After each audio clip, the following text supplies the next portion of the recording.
ए माझ्या नंदीबाईला, ए माझ्या नंदीबाईला, ए बाळा बाहेर रे बेटा, ए बेटा ए, या माझ्या नंदीबाईला समोर तुमचं भविष्य सांगतो, आयुष्य सांगतो, काही टेन्शन नाही साहेब माझं. अरे बापरे बापरे बापरे बापरे, माझं भाग्य म्हटलं पाहिजे. साक्षात संजय नार्वेकर या ठिकाणी आलेले आहे. साहेब नमस्कार, साहेब नमस्कार. थोडा हात दाखवा साहेब, आता आले तर काय हरकत नाही. संजय संजय संजय संजय नार्वेकर म्हणजे 1 2 3 4. नार्वेवरून जरी तुम्ही आले असलात तरी मूळ तुमचं भारतीय आहे साहेब. नावाप्रमाणे तुमचं कर्तृत्व आहे साहेब. तुम्ही डायरेक्ट इथं बसून सगळे जग बघू शकता साहेब. डायरेक्ट महाभारतातल्या संजयासारखं तुमची वृत्ती आहे साहेब. म्हणून साक्षात परमेश्वरानं तुम्हाला 42 इंची LED चक्षु प्रदान केलेले आहे. दानशूर व्यक्तिमत्व आहे साहेब तुमचं. कधी कोणाला नाही म्हणत नाही साहेब. म्हणजे जे जे ज्याला ज्याला वाटेल ते ते त्याला प्रदान करतात साहेब ते. म्हणूनच त्यांनी बाबूरावला पकडा ह्या त्यांनी डेट देऊन टाकली साहेब. पुढे लोचा झाला रे म्हटलं त्यांनी, पण काही हरकत नाही साहेब.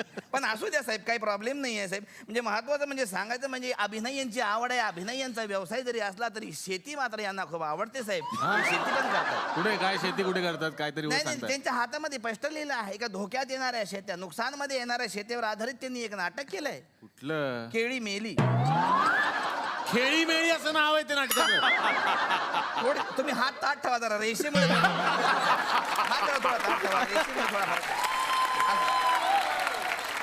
ते असं केल्यामुळे वेलांटी झाली. असं पण काय हरकत नाही बघा तुम्ही, असं आहे. पण काही हरकत नाही साहेब, हात तुमचा उत्तम आहे साहेब. ह्या प्लुटोच्या रेषेवरून मला असं दिसतं का तुमचा स्वभाव जरा शीघ्र कोपी आहे साहेब. म्हणून रेचं महत्व तुमच्या आयुष्यामध्ये अधिक आहे साहेब. कसलं? रे रे रे. अरे, म्हणून अरे. त्यांच्या वाट्याला असे नाटकं पण आलेले आहे. रंगा रंगीला रे, आम्ही आलो रे, आयला हो रे, आणि मग लोचा झाला रे. असं काय हरकत नाही. पण हा रे तुम्ही मला खूप आवडला साहेब. हा रे तुम्ही मराठीत सोडला नाही, डायरेक्ट हिंदीमध्ये पण घेऊन गेलेत.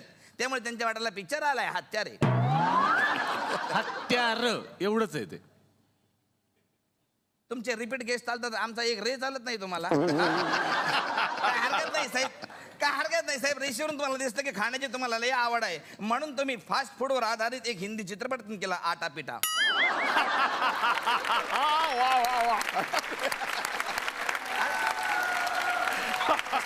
चित्रपट मराठी आहे आटापिटा. मराठी आहे का? मराठीला आटा म्हणजे हिंदीत असेल काय खाद्य. पण काय हरकत नाही, हात तुमचा एकदम उत्तम आहे साहेब. पण एक गोष्ट मात्र निश्चित आहे साहेब, तुमची उंची जरी कमी असली तरी हात मात्र आभाळाला टेकले आहेत. आणि एवढा असून पाय मात्र तुमच्या जमिनीवर आहेत. 2015 साल तुमच्यासाठी एकदम उत्तम आहे. पण तुम्हाला काळजी करण्याचं काही कारण नाही. आरोग्याची थोडीशी फक्त काळजी घ्या साहेब तुम्ही. एक छोटासा उपाय सांगतो, जमलं तर करा साहेब. दररोज 9:30 वाजता वी आर ऑन आता होऊन जाऊ दे हा चित्रपट तुम्ही बघा साहेब. त्याने काय घडेल?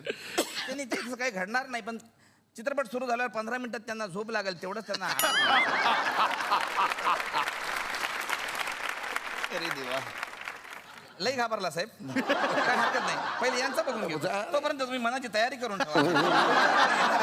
वा वा, संजय जाधव यांचं भविष्य मी काय बघणार आहे साहेब. तुम्ही मोठमोठ्या माणसाचं भविष्य घडवलेलं आहे साहेब. काय हरकत नाही साहेब. पण तुम्हाला सांगतो, हा माणूस आज तुम्हाला इथं दिसतोय, पण लहानपणी या माणसानं लय स्ट्रगल केलेलं आहे. वा वा, क्या बात. यांची पेपरची लाईन होती साहेब. पेपर टाका, काय सांगता? हातावरून स्पष्ट दिसते. पेपर टाकत होते, ती लाईन त्यांनी अजूनपर्यंत सोडलेली नाहीये. तो स्वभाव त्यांनी अजूनपर्यंत सोडलेला नाहीये. म्हणजे सतत पेपरमध्ये राहणारा, न्यूज मध्ये राहणारा माणूस आज पण या माणसाला जो भेटन त्याला पहिला प्रश्न विचारतो, क्या खबर बाबा.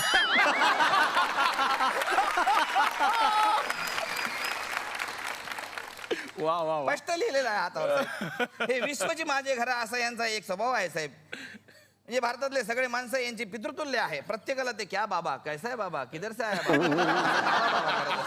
पण काय हरकत नाही साहेब, तुमचा हात एकदम चांगला आहे, काय प्रॉब्लेम नाही आहे साहेब. 2015 साल तुमच्यासाठी अतिशय उत्तम आहे साहेब. म्हणजे काय आहे, लय लोक तुम्हाला खातीन खाऊन झाल्यावर, बेमान होतीन खाऊन झाल्यावर घरचे फाटे मोजतील असे दोस्त मित्र तुम्हाला लय भेटतील. पण तुमचा काही फरक पडणार नाही साहेब. म्हणजे प्रॉब्लेम असा आहे की तुम्ही सगळ्यांसाठी चांगलं करताय, पण तुमच्या पाणीपाजाची वेळ तुम्हाला कोणी पाजणार नाही साहेब. पण एवढा असून 2015 मध्ये एक व्यक्ती मात्र तुमच्या पाठीशी उभी राहणार, ते म्हणजे तुमची बहीण साहेब. हा, कोण? त्यांची बहीण सई तामणकर. भाऊ आपल्या बहिणीसाठी काय काय करतो साहेब, काय काय करतो बघा. कोणी पर्स देतो प्रेझेंट म्हणून, मोबाईल देतो. पण हा माणूस सई तामणकरला अख्खा पिक्चर प्रेझेंट.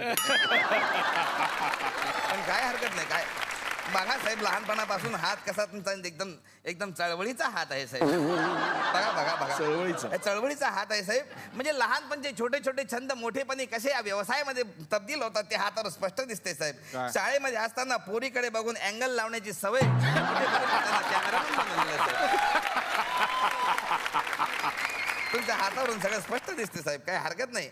मला तुमच्या हातावरून स्पष्ट दिसते साहेब का आयुष्यामध्ये तुम्ही कधी परीक्षा दिलेली नाही, पण लोकांची परीक्षा घेण्याची सवय काही तुमची जात नाही साहेब. का म्हणूनच तर फुबाई फुला तिने जज म्हणून त्यांचं सिलेक्शन झालेलं होतं. परीक्षा घेतात साहेब. वा वा वा, ते फुबाई फू मध्ये बघितलं साहेब तुम्ही. पण एक गोष्ट आहे साहेब, स्वभाव तुमचा दुनियादारीचा असला तरी लोभ काही तुमचा जात नाही साहेब. लोभ काय लोभ म्हणजे सतत कन्व्हिन्सच्या पैशासाठी ती मागणी कुठे काय सतत म्हणजे कन्व्हिन्स दो कन्व्हिन्स कन्व्हिक्शन का पैसा बॉस. पण साहेब तुमच्यापेक्षा हे बरोबर हुशार निघालं. यानं कधीच मला कन्व्हिन्सचा पैसा दिला नाही. सगळा पैसा साठून साठून हा नवीन शो उभारला आहे साहेब. तर काही हरकत नाही साहेब. 2015 साल एकदम उत्तम आहे, तुम्हाला काहीच प्रॉब्लेम येणार नाही.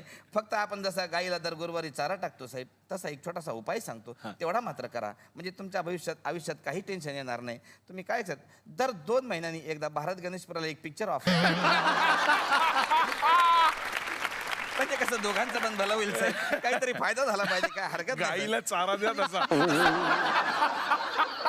दर 2 महिन्यांनी एकदा भारत गणेशपुराला पिक्चर ऑफर करा, हरकत नाही.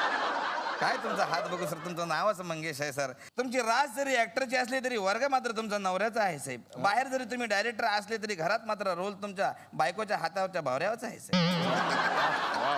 तुम्ही किती जरी म्हटलं मला डान्स येत नाही, मला डान्स येत नाही, मला डान्स येत नाही, पण घरात मात्र बायकोच्या इशाऱ्यावर कथ्थक करायला पण तुम्ही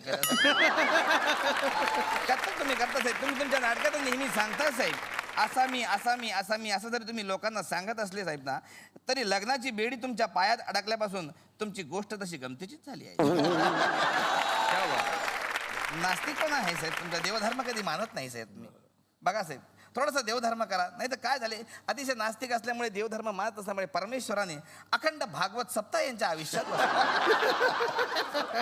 मेहनती हात आहे साहेब, अत्यंत मेहनती हात आहे. फार स्ट्रगल करून मेहनत करून तुम्ही या स्टेजला पोहोचलेला आहेत साहेब. म्हणून तुम्ही आयुष्यात कधी सिनेमा आणि सिरियल केलेली नाही, फक्त स्टेजवरच रमला साहेब. याबद्दल आमच्या संघटनेतर्फे तुम्हाला सलाम आहे साहेब. आयुष्यात पैशाची जरी काही कमी नसली तरी पैसा मात्र तुमच्या हातातून कधी सुटत नाही साहेब.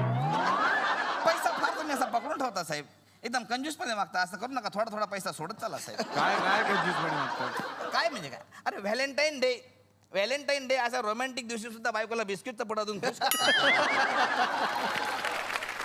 साहेब तुम्ही काळजी करू नका साहेब. बायको वश मंत्र मी तुम्हाला हा प्रोग्राम झाल्यावर देणार. कसली? प्रोग्राम झाला की मला तुम्ही भेटा साहेब. कसला मंत्र? बायको वश मंत्र. त्यानं काय फरक पडेल? तेच त्यांनी काय फरक पडतो तेच मला बघायचं आहे साहेब. 57 वेळा म्हणा काय फरक पडला तर मला पण सांगा. मला पण खूप अडचण चालू आहेत, काय हरकत नाही. आता या मंचावरती मला आमंत्रित करायचंय आणखीन एका मोठ्या हस्तीला, ज्यांनी या नाटकाचं म्युझिक केलेलं आहे. अतिशय मनापासून या मंचावरती त्यांना बोलावताना मला आनंद होतोय की चाबूक मित्रा तोडलंस, टांगा पलटी घोडे फरार या वाक्यांचे जे ब्रँड अँबॅसिडर आहेत, जोरात स्वागत करूयात संगीतकार दिग्दर्शक अवधूत गुप्ता यांचं.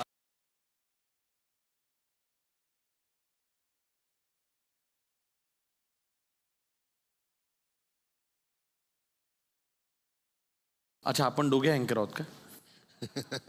मी मागे म्हणालो होतो, तुम्ही आलात की मी गप्पच बसणार. मी काय बोलणार? काय डॉक्टर? अवधूत सर, कसं वाटतं आमच्या कॅफेत येऊन तुम्हाला?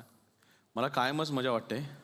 मला लहानपणी असं वाटायचं की TV बघताना असं की आपण, किंवा पिक्चर बघताना की हा अमिताभ बच्चन फाईट करत असताना आपण पण त्याच्यावर जाऊन फाईट करावी. तसं मी हे एपिसोड्स नेहमी बघतो, प्रत्येक एपिसोड बघतो, आणि प्रत्येक वेळेला मला असं वाटतं की आपण पटकन उडी मारून आतमध्ये जाऊ. तर आता मला वाटतं की मी उडी मारून आतमध्ये आलो याबद्दल. क्या बात आहे सर. रानभूल या नाटकाच्या निमित्तानं आज आपण इथे आलेला आहात. आतापर्यंत अनेक नाटकांचं तुम्ही संगीत दिग्दर्शन केलेलं आहे, सिनेमांचं केलंय, पण रानभूल करताना काय वेगळी गंमत आली? रानभूल करताना गंमत म्हणण्यापेक्षा खूप इमोशनल झालो होतो मी. कारण विनय काका तुमच्याचसाठी हे केलं ना.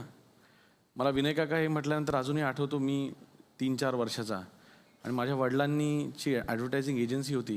मला अजूनही आठवतं आहे विनय काका, तुम्ही आमच्या घरी आला होतात. त्याआधी मी तुमची नाटकं बघितली होती आणि तुम्ही ज्यावेळेला आला होतात घरी त्यावेळेला मी असं लपून होतो पाठीमागे आणि त्यावेळेला तुम्ही समोर बोलत होते, इकडे रे. आणि त्यापासून तो आवाज, ती जरब, तो दरारा संपूर्ण महाराष्ट्रावरती जसं त्यांनी गारूड केलं तसं माझ्या देखील मनावर केलं.